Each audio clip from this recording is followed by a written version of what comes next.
This jar may look like dirty water, but it's also a freakish world of monsters and aliens that is real and mostly invisible to us.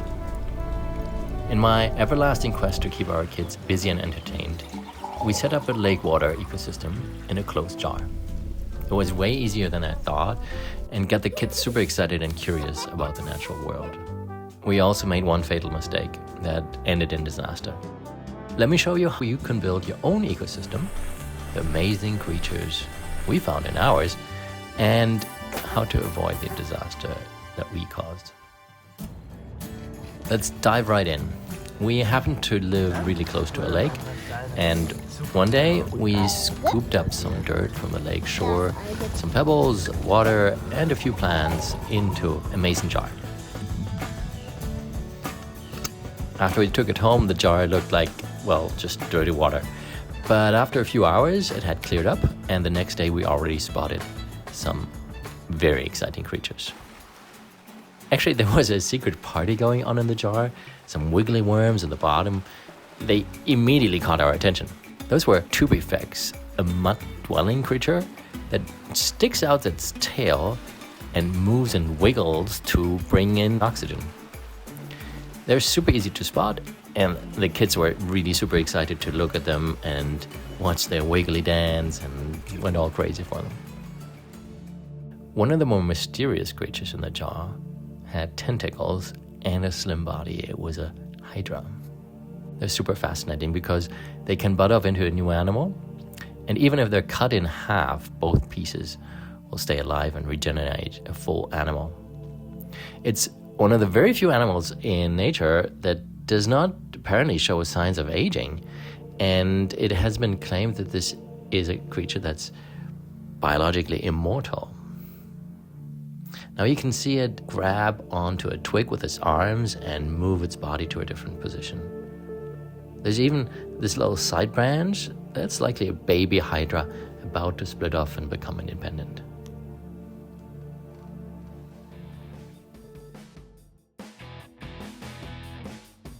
And finally, the star of the show, the snail. It kept grazing on algae and slowly slurping its way around the jar.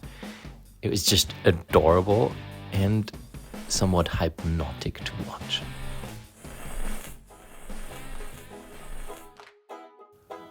In the evening, the kids brought out their flashlights and looked for new creatures that we hadn't spotted yet. That was enormously exciting for them. A real treasure hunt. And every day they did this, they came up with new surprises. This was actually the most fun about this project. Just seeing the kids, how they were excited and how they explored the unknown and were in awe of nature. After the first week, the ecosystem was still growing strong. The big snail was still cruising around and gliding along the surface of the jar. And we also noticed two smaller snails. So that one wasn't alone. There were at least 3 snails in total in there. The large one had this very distinctive feature. It had one of its tentacles branched. Maybe it got injured at some time and regrew it. We're not sure. But it makes the snail super easy to recognize, and we even gave it a name, though I forgot what we called it.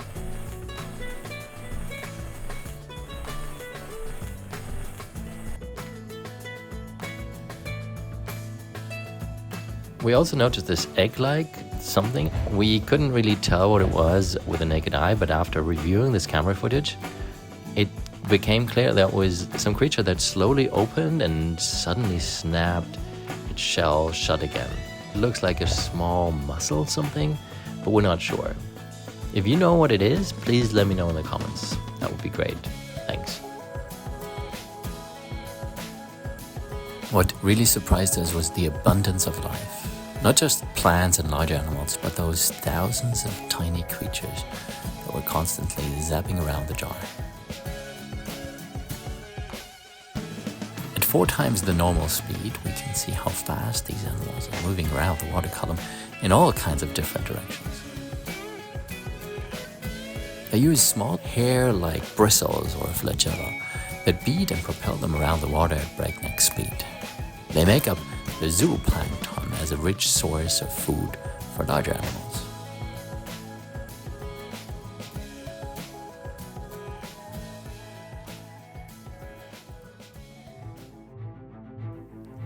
Just 1 week later, the tiny creatures had multiplied even more. Now there was even some cloudiness in the water, full of microscopic life. Everything is moving around industriously. Everything is busy. Everything is in motion.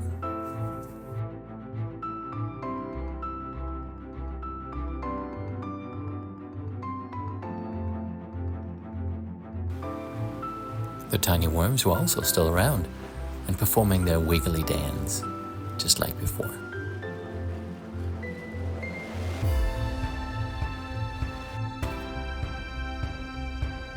Down at the stones, there were a few similar slug-like creatures with shells.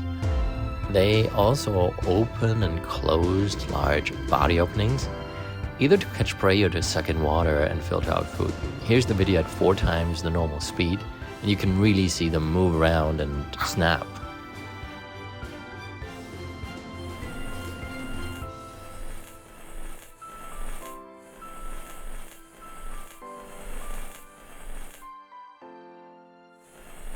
While the snail was innocently slurping around, it pooped.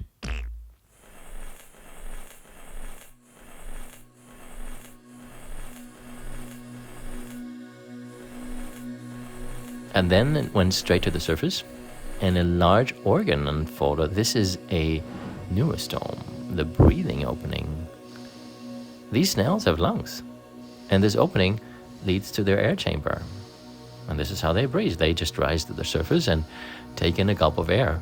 If you set up your own ecosystem and there's a snail in there, better make sure to leave a good air gap at the top of the jar so the snails get enough oxygen.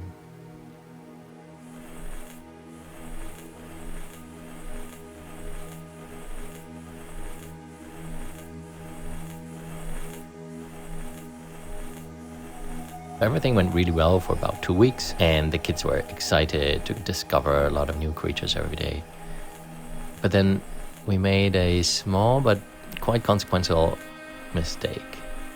Before leaving for the Christmas vacation, we added just a few more plants. We thought that was a good idea, so there'd be more oxygen in there and so on, but we shouldn't have done that.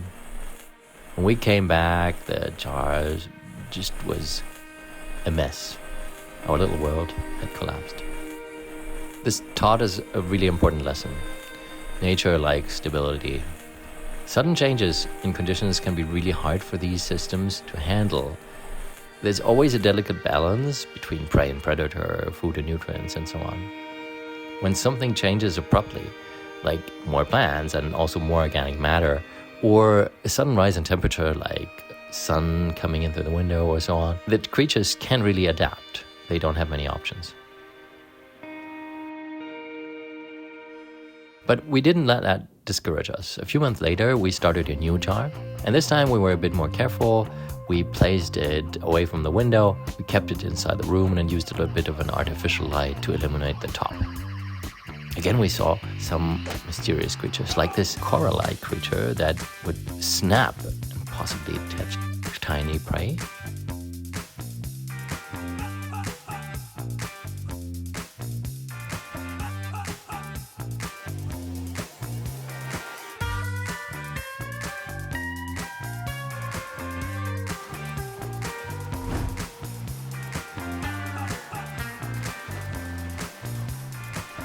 Again, we saw wiggly worms and also an arthropod. Little swimmers darting around with little jerky, twitching movements. Pretty spectacular. A few tips for setting up your own ecosystem. There's a lot of really good YouTube tutorials, for example, by Life in Jars or Serpent Design, and even Ryan Trahan tried to make an ecosystem once. Those channels are a great source of inspiration and starting points. I'll leave some useful links in the description. One thing is super important, make sure the jar is really surgically clean. Any soap residue will absolutely nuke the system. So rinse, rinse, and rinse. And remember to avoid sudden changes. Don't swap the water, don't add extra food. everything in the jar relies on a closed circular system. Some animals feed on the decaying plant matter, and those animals poop or eventually die, and the plants then reuse the nutrients. So the cycle continues. As long as the balance stays intact, the system runs itself. Over time, some species might disappear, maybe because they were eaten, couldn't reproduce, or just couldn't find a mate. New species rarely appear in a closed ecosystem, so losing one means losing a bit of diversity. But even so, building a small ecosystem like this is fascinating.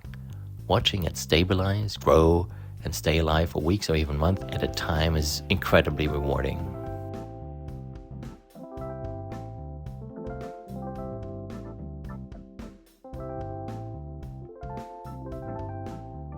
Before I wrap up, I'll leave you with a few images of how we set up the ecosystem in the jar right now. So we're using this IKEA LED lamp that's positioned right above it. In the evening, it creates this soft aquarium-like glow, surprisingly cozy. If you enjoyed this muddy adventure, hit the like button and let me know in the comments. Would you keep a jar of worms in your living room?